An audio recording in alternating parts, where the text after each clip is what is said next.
binatikos. Sobrang boring at money game daw ang salpukan ni Jake Paul kontra yan sa boxing legend na si Mike Tyson. Paul, tinalo si Tyson via unanimous decision.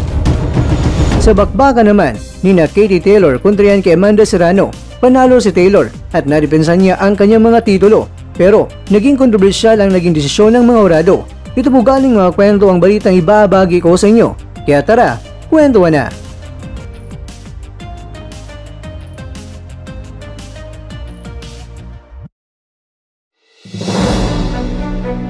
November 16, Sabado Pinas Time, sa AT&T Arena sa Arlington, Texas, USA, natungayan na nga ang muling pagbabalik ng boxing legend na former heavyweight world champion na si Iron Mike Tyson kontra yan sa problem child na si Jake Paul.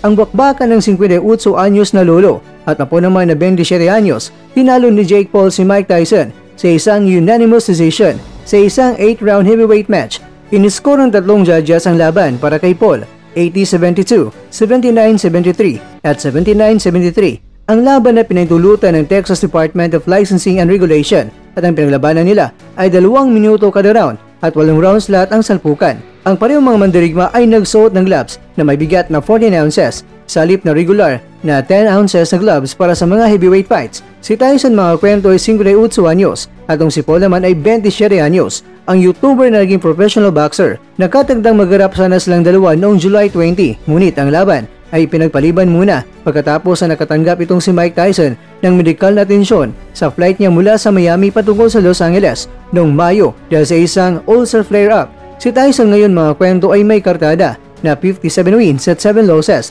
at meron siyang 44 knockouts. Siya ay naging pinakabatang kampiyon sa heavyweight sa edad na 20 anyos noong 1986 at pagkaraan ng isang taon ay pinag-isa niya ang 3 mga world title belts at kumuha siya ng 6 na mga depensa sa 3 mga world title belts hanggang natalo siya sa isang makasaysayang upset kay James Buster Douglas sa pamamagitan ng 10th round knockout noong Pebrero 1990 at ang laban naman ay ginanap sa Japan. Si Paul naman mga kwento ngayon ay may kartada na 11 wins, 1 loss at 7 knockouts at sinimula naman niya ang kanyang karera sa boxing noong 2020 na may 6 na magkasunod-sunod na panalo na karamihan ay lumaban siya sa mga dating MMA fighters.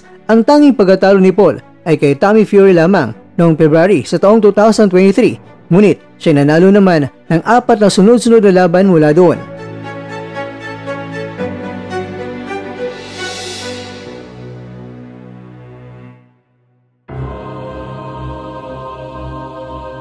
Mga kakwento, lahat ng mga hurado, 95-94 ang score nito. Panalo si Taylor at talo si Serrano. Ngunit marami ang nadismaya sa pagkapanalo ni Taylor kontra kay Serrano. Ayon pa sa corner ni Serrano, si Katie ay isang madaya na boksingero. Ginawang sandata ang kanyang ulo kaya napanatili niya ang kanyang mga titulo. Ganito naman ang post ni Serrano sa kanyang pagkatalo.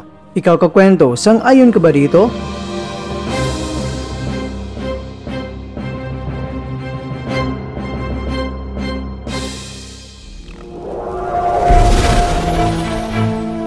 At dyan, nagtatapos ang ating kwento.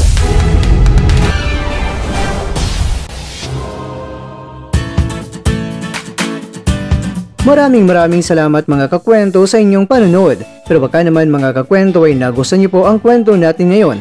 Baka pwede niyo po akong mabigyan dyan ng like, subscribe at pa-click na rin sa bell button.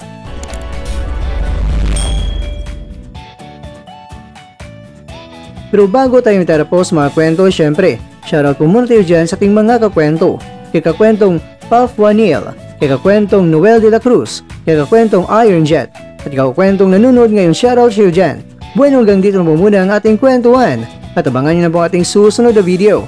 At dito lang po yan sa isang channel na kung saan maaring ito'y mga kwentong di pa na kwento sa inyo.